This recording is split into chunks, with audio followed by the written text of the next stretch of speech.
Una vez conocí a un amigo que vivía en el presente, no por decisión ni por mandato, tampoco por cuestiones ideológicas o por sostener cierta enseñanza. Simplemente le sucedían demasiadas cosas y no tenía tiempo para pensar en el pasado. Sus facciones estaban en constante movimiento, gestos de asombro lo atravesaban a cada instante y parecía atender a mil cosas al mismo tiempo, como llamadas de seres que siempre lo asombraban. Antes de iniciar este capítulo, tuve que pedir permiso y al igual que mi amigo, comencé a ser invadido por cogniciones. La mayoría no las recuerdo, solo sé que existe un momento en el que se atraviesa un umbral y lo que antes era oscuridad se ilumina con la luz. Pero la luz también es capaz de engañar. He tenido ahora recuerdo miles de luces y cada una de ellas me fue abandonada y sirvió de catapulta para la siguiente hasta que apareció la verdadera. Pero he aquí una trampa mortal. No puedo decir verdadera cuando todo es real. Creo que lo único que podría afirmar es que cada quien tiene la oportunidad de conectarse con algo que está más de acuerdo con su naturaleza y cumple los requisitos y las alternativas de la etapa en la que vive, y la sensación que se le estimula es la de la llenura. Pero puesto que siempre se avanza, excepto si existe una atadura redundante, lo siguiente siempre es inimaginable. Así, por lo menos, me ha sucedido a mí innumerables veces. Creo que ya llegué y siempre tengo la buena aventura de encontrarme con algo que me sobrepasa. Sin embargo, existe una plataforma que se conserva y que matiza. Hace años empecé a tener imágenes, siempre nuevas, siempre originales y desconocidas. Creí que eso era y me vanaglorié de haber logrado la verdadera plenitud. Luego me di cuenta de que pensaba y que existía una pregunta que debía responder. Fui matizado por ella durante años y jamás me imaginé que pudiera existir algo más imposible que responder y algo que incluyera más. Me cuestioné acerca del origen de la experiencia y puesto que todo es experiencia, me cuestioné, suponía yo, acerca del origen del todo. Alguna vez entreví que podía existir algo más allá de la experiencia, pero confieso que me asusté. Lo que sí me sucedió es que terminé desconfiando de cualquier contestación. Arrebé así a la conclusión del ser como magnificante concentrador de toda la sabiduría y trascendente entidad por encima y más allá de cualquier consideración humanoide. Sin embargo, la primera vez que perdí mi fortuna humana, creía quedarme aún sin el ser, más bien sin el ser que yo había sentido como tal. La verdad es que me conecté con lo que externamente podía haber sido juzgado como cinismo, pero tuve la suerte de reconocerme como ilimitado. Ahora sé que eso fue el antecedente de lo que me iba a suceder después de operar con Pachita. Los cuerpos, riñones, médulas, dedos, cerebelos, edificios, coches, plantas, se convirtieron en tentáculos de Dios, cosas sin importancia comparadas con la magnificencia del espíritu. Me burlé de mi propio cuerpo, como me he burlado de todo convencionalismo y estructura. Cerrar los ojos y estar allí despegado de mi cuerpo, viéndolo, arreglando los asuntos que más me compete como ser. Veo que todo se dirige a esa condición de ilimitada magnificencia y veo que todo me preparó para la revelación. Hace años me introduje al cerebro creyendo encontrar en él las respuestas. En mi infancia viví los motores eléctricos, los campos magnéticos y los radios como la esencia. Después la física y mi interés por el cerebro, impulsado por un cáncer sufrido por mi madre, no fueron muy diferentes de mi asombro ante el movimiento de una bobina. Ahora, a punto de penetrar en una habitación alumbrada por una vela y plagada de olores de estómagos descompuestos y entrañas podridas, algo en mí decidió que nada sería igual que antes. Debo decir otra cosa antes de relatar lo que viví. Existe una lucha colosal entre la luz y la oscuridad. Las llamo así por no tener otros términos. Cada accidente es una prueba, cada caída una señal que una inteligencia inconmensurable manda a cada una de sus partes. Lástima que existen quejas, catarsis y salidas superficiales. No permiten ver y antes bien se conectan en un circuito de retroalimentación del que no existe escape mientras se siga alimentado. Una pequeña antesala, resguardada del cuarto de trabajo del hermano por una cortina, me dio la bienvenida. Todo parecía muy natural, excepto la custodia de la entrada. Un muchacho preocupado impedía o facilitaba la entrada, dependiendo de las instrucciones del hermano Cuauhtémoc. Descorrí la cortina y unos cuerpos envueltos en sábanas y acostados en el piso me saludaron como presencia del familiar y simultáneamente aterrorizante espectáculo. Después entendí que los operados recibían en este cuarto la energía suficiente para cicatrizar las heridas y acomodar y equilibrar sus campos energéticos. Mi niño, acércate, llegaste en el tiempo preciso. La voz del hermano me recibió haciéndome sentir en familia, cuidado y bendecido. Pachita se encontraba sentada en una silla junto a una cama de tablas, cubierta de un colchón de hule espuma con plástico encima. Sus ojos cerrados miraban a Leo, su ayudante durante 6 años, siempre presente 2 días a la semana. Leo me saludó y me acomodó a su izquierda. Me arremangué la camisa y me preparé para recibir instrucciones. Junto a mí, un parapsicólogo argentino tomaba fotografías. La imagen de mi primera entrevista con don Lucio apareció. En Nepopualco, la mesa de operaciones era un altar y los instrumentos eran huevos, palma y agua purificada.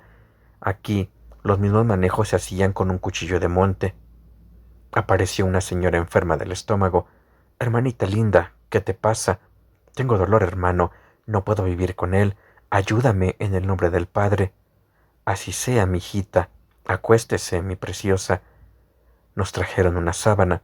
Cada enfermo traía una, junto con una venda y unos broches. Le desabrochamos la falda y Leo pidió unos algodones secos. Los coloqué alrededor del estómago y antes de poder pronunciar palabra alguna, el cuchillo de monte en manos del hermano penetró en la carne. Pedí a Dios no desmayarme y supe que debía darle fuerzas a la hermanita. Le pregunté su nombre, le tomé la mano y la consolé y acaricié mientras veía salir la sangre de una herida de 15 centímetros hecha por el cuchillo. La mano de Pachita auscultó el interior del vientre, pidió unas tijeras y cortó algo que produjo un olor fétido. En 2 minutos había concluido la operación. Leo me indicó que pidiera un algodón empapado en alcohol y me ordenó que saturara. ¿Saturar? Rápido, satura la herida. Supe que debía colocar el algodón sobre la herida y colocar mis manos sobre él. Lo hice y la herida cerró instantáneamente. Me dieron una venda y cubrí el vientre con ella. La mujer reía y daba gracias. La levanté, sintiéndola sin peso, después de cubrirla con la sábana, y se la llevaron a descansar. La colocaron en el suelo sin queja alguna. Volteé a ver al hermano y a Leo y les dije que estaba con Dios. Sentí que había cerrado una herida, que el hermano había manejado la materia como si fuese un juguete, que Leo era un santo.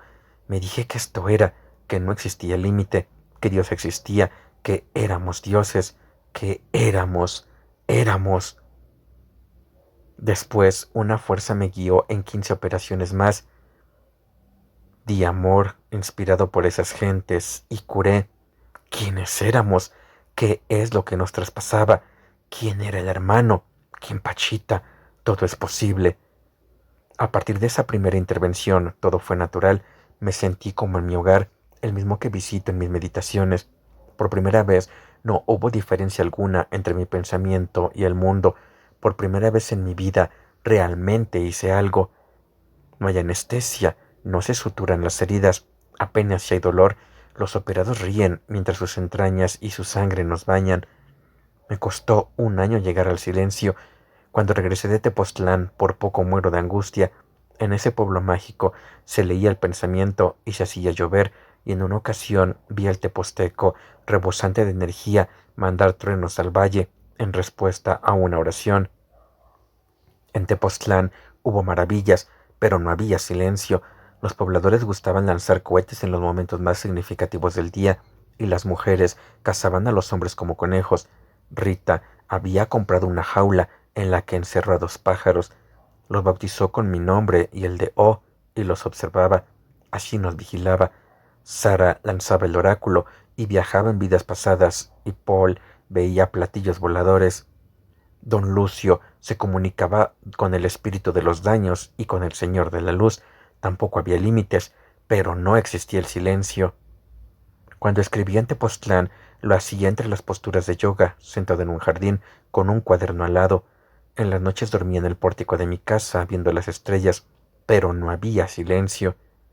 Aquí, En el atronador sonido de la sangre y el susurro del cuchillo penetrando los huesos, había silencio, el mismo silencio que había aprendido a vivir en la meditación, el mismo que permitía volar hacia el infinito y trabajar en el lugar que más me gustaba, pero del que generalmente solo rememoraba la sensación placentera de haber estado. Solamente una vez había podido seguir a mi conciencia durante sus viajes. Recuerdo haber visto gente y haber trabajado con ella en algún proyecto colosal. Aquí había silencio y era ese mismo lugar, pero en conciencia, en vigilia, despierto, conmigo, sin necesidad de recordar. La segunda operación fue la de la niña sobreanestesiada. Le acaricié la cara, le besé sus ojitos dulces y le tomé la mano, le di todo, mientras el hermano aplicaba su cuchillo en la parte posterior de la cabeza. Con un movimiento intenso penetró el cuero cabelludo mientras yo y Leo dábamos energía. Abrió el hueso y de pronto un tejido fresco se materializó en la mano izquierda del hermano.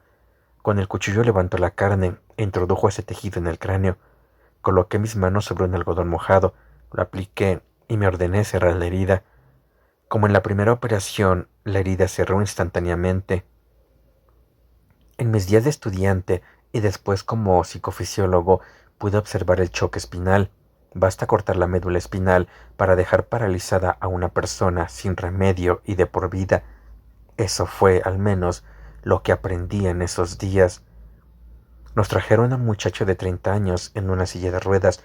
En un accidente automovilístico, su médula espinal recibió un impacto atroz y la corriente nerviosa proveniente de las áreas motoras corticales dejó de activar los músculos de las piernas.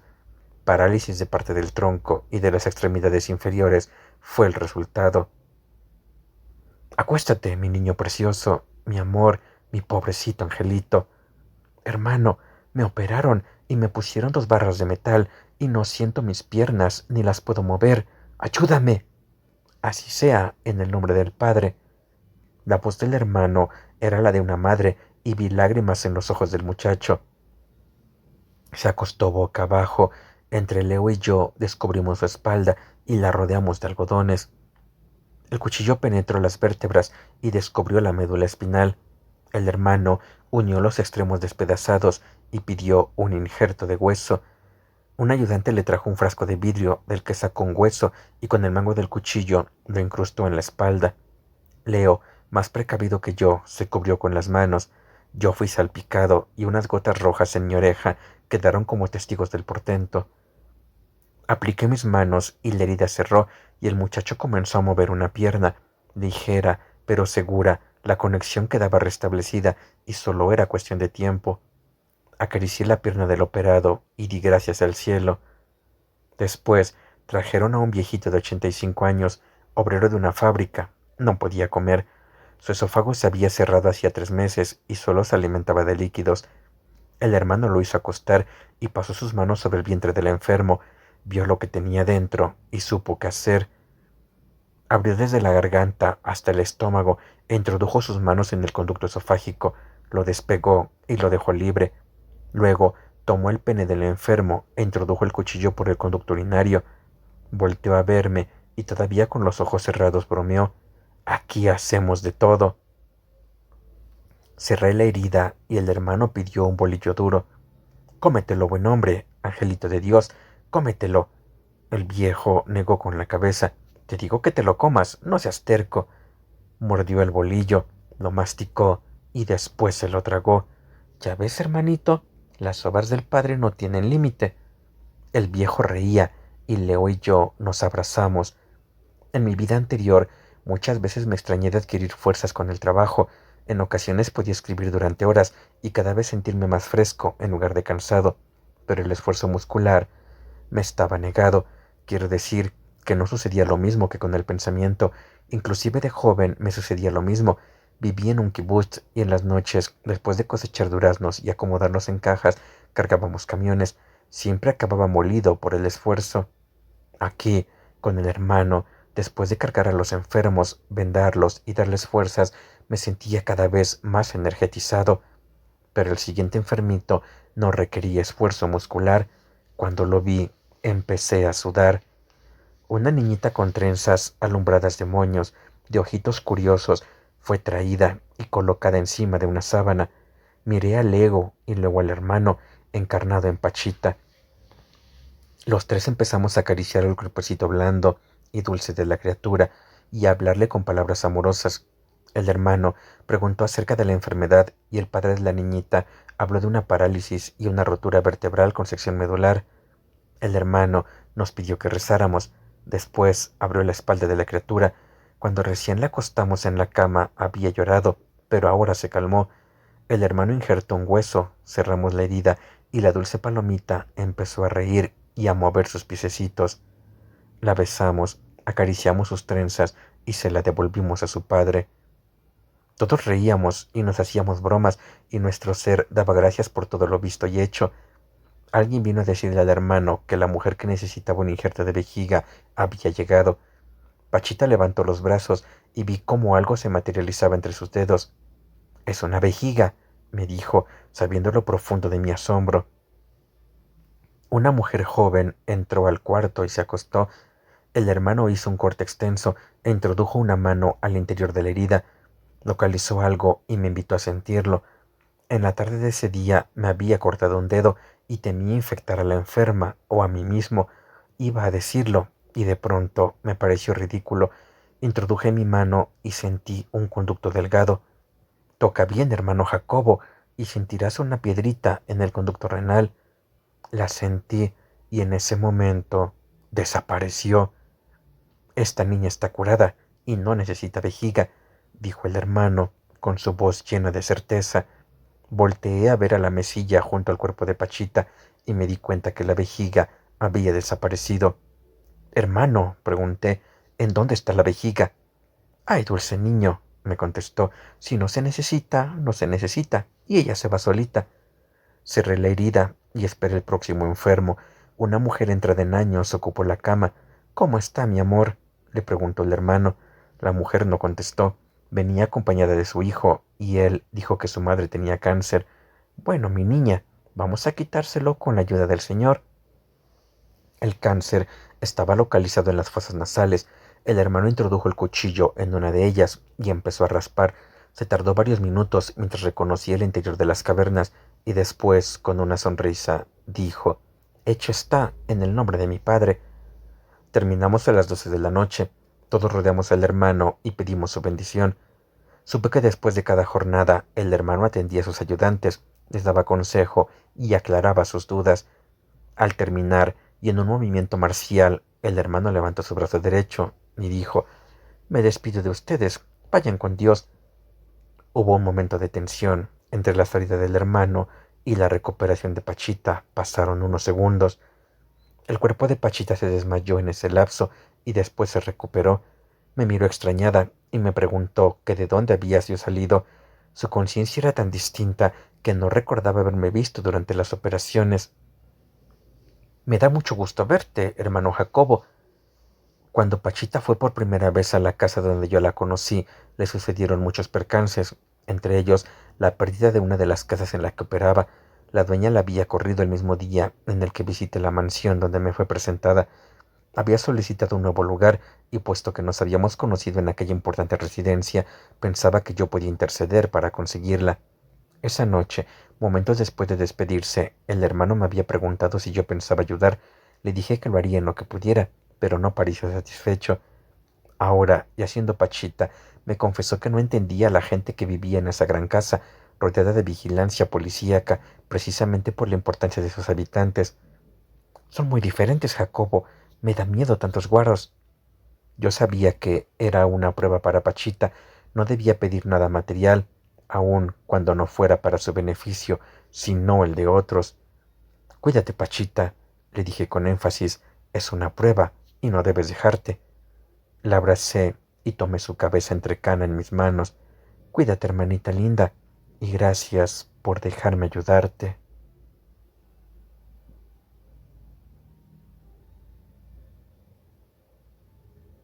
Capítulo 2.